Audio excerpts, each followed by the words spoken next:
can save him from ledge traps. That too, and getting so close to the blast zone, his back air kills a lot earlier too. Oh, we didn't even talk about Fox off stage against DK, which is really scary. DK's off stage is actually amazing. Yeah, it is. His back air is godlike, dude. I love that move. It's so good. And then like up B also, it's like, oh, I'm getting back to the ledge, but I'm also throwing out a hitbox too.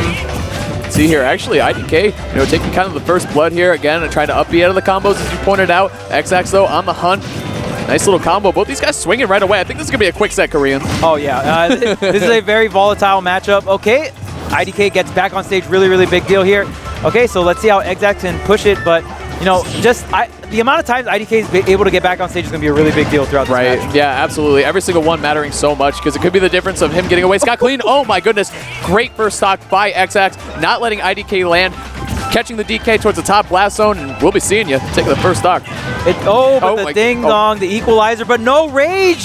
Xzax is able to survive, but wow, he goes for a back throw there. I'm pretty sure he still could have got ding-dong, but the offstage setup, the back. Oh, that was a great setup, though. I love the use of the Donkey Kong helicopter, in order to put Fox in a bad situation. You don't need to KO your opponent with your first edge guard option, but if you can set them up for another one, especially a character like Fox, who has a very linear recovery, that's when you can beat them. Oh, still not enough, though, right now.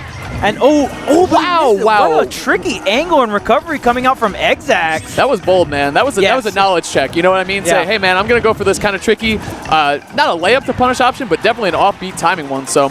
And it's very troublesome when you see Fox living this long in this matchup. DK definitely has the kill power to close it out, but when you give rage to the Fox, he's going to be able to kill DK pretty early. And DK dying early is like 110 or something like that. But Fox definitely does have the firepower to do that without rage. So definitely. Let's see IDK again. There's a fair. But he doesn't get the drag down.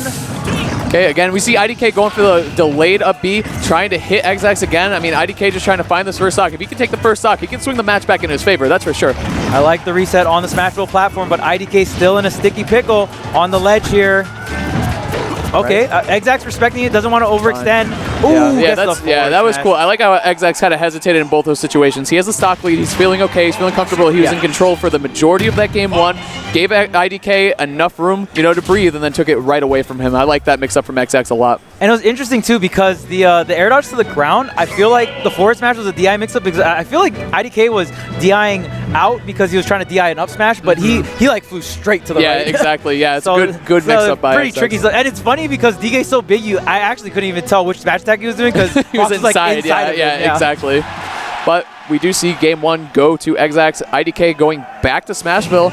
See what he can do here. I think he's going to try to mix up he's got to mix up a lot of different things. Yes. He does not want to get trapped at that ledge again. Xzax, just doing such a good job with the offense, as we pointed out before the set started in game one. Yeah, and Xzax just did a really good job of not overextending. That's where Donkey Kong's in this matchup can take advantage. If the Fox starts overextending, dashing into the shield, and that's where Donkey Kong starts getting all these grabs. Wow, and Xzax is feeling confident. Yeah, absolutely. I mean, you saw at the end of game one, another forward smash, and going for one in game two. Confidence, the name of the game, Korean. And again, the Smashville platform is doing dividends for IDK because he's just able to reset off that ledge, and that is where Fox can just put out so much pressure. The illusion into the up air. Putting IDK back at the ledge. Nice roll back in a down tilt. Okay, that was nice. Let's go, Xzax. Yeah, tipper down tilt. Oh, okay. And you just see how much pressure Xzax is exuding because he's in the air and IDK is respecting, because there's so much to respect. The sour nair, the down air into the up smash, there's so much things. You're just seeing, IDK's got to respect the movement from Xzax, how quick a character like Fox is, and right there, Xzax using the platform actually to his own advantage, able to extend that follow-up into an up air and get the KO. It's a grab, though, a couple pummels, too. Okay, goes for off stage. Okay, that's another good thing DK can do in this matchup. You don't have the ding-dong quite yet, throw him right off stage and try to put him in a bad situation. Oh, the triple fair. Wow. I mean, it didn't do that much damage, but 15%, it was cool. yeah. It looked cool, though. Yeah, again, playing with confidence, Xzax showing. It was a tech situation, so. Yeah. Sure, yeah, absolutely. Okay, but this could be it here. The ding-dong gonna take it. It was so smooth. The pivot grab into the turnaround, too. That was just really smooth by IDK. You can see he knows a lot about this character and how to play him. Yeah. 29% only on the DK, too. That's a great turnaround right there for IDK. Yeah, and these grapplers, their grab range is already big enough. And for most characters, when you go into that pivot grab, it does extend your grab range, but it makes your grab a little bit laggier, kind of like a dash grab, but backwards. Right. Oh, wow. Going for the up air there. All right, yeah, that was sick. All right, yeah, and this is all standard stuff here. Fox comboing Donkey Kong up to like 80 or 90. Yeah, this is where the matchup starts right here. Okay, now now 3, 2, 1, go. Yeah. iDK trying to find his way off the ledge. This is really where the matchup comes down to. Fox trying to get rid of this DK. Like you said, Kareen, you pointed out earlier, you got to play to win, you got to play not to lose, and that's where DK gets you with the fear factor. Yeah, and if iDK gets one more hit in neutral on a grab, that's literally the stock. So got to be really careful. Of course, very hard to get that hit in neutral with Fox, but this could be it. Towards the top, not quite enough yet though. Xzax holding on, 74% on his Fox. iDK doing a good job. You can see, taking over in this game, throwing out more bears, keeping Xzax trapped on that platform too, and slowly racking up the damage. Very nice stuff. Okay, and then Donkey Kong's tilts are so good for spacing. They have the intangibility, but that back air, like you said, such a good move. But waits it out, not enough. Donkey Kong's so heavy, really great DI coming out from iDK. And not enough rage on the Fox yet, but that's a good situation. Nice, I like that. Went with a higher jump right there. Yes. Waited for iDK to get impatient, drop his shield, and then hit him with a back air. Very solid play from Xzax, taking down that in a two-game fashion. You don't want to hang around to fight against a DK, because the more they catch onto your habits, the more they catch onto your patterns, especially someone like Fox. When you're off stage against a DK, they can just steal your stocks super quick. And we were talking about styles earlier, and I would definitely feel like out of all the top-level Foxes, unconventional would describe Xzax. Sure, yeah.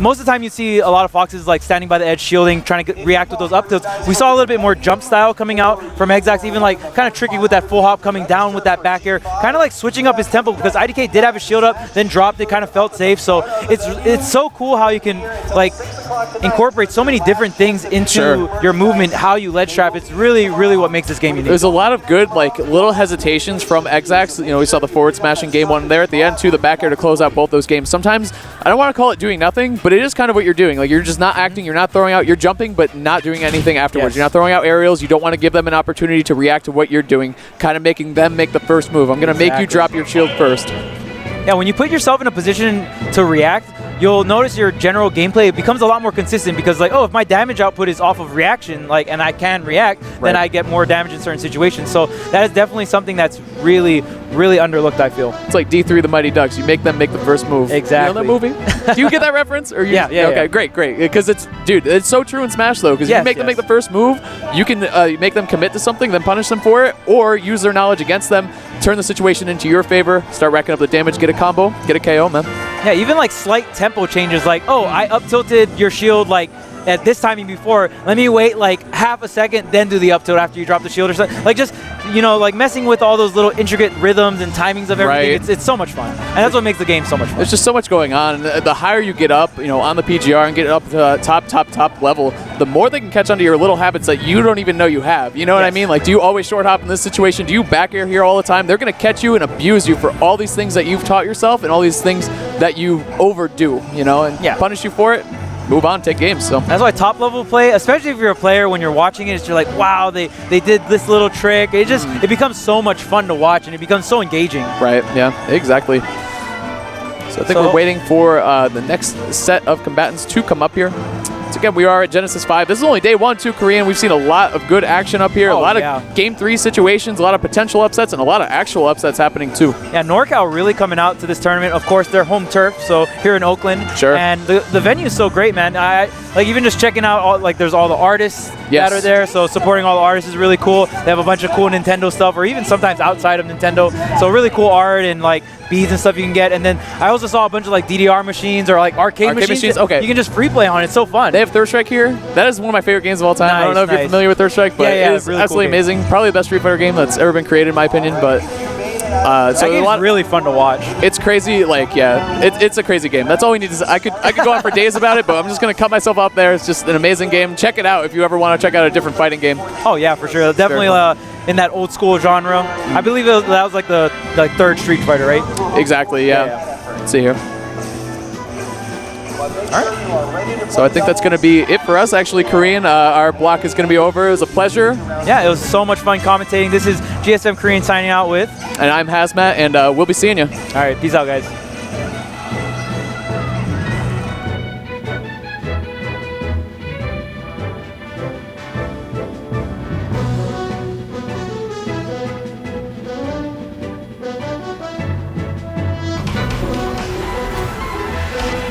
I want to check out this match. should be to make sure that you guys pay attention to how you guys hold the controller.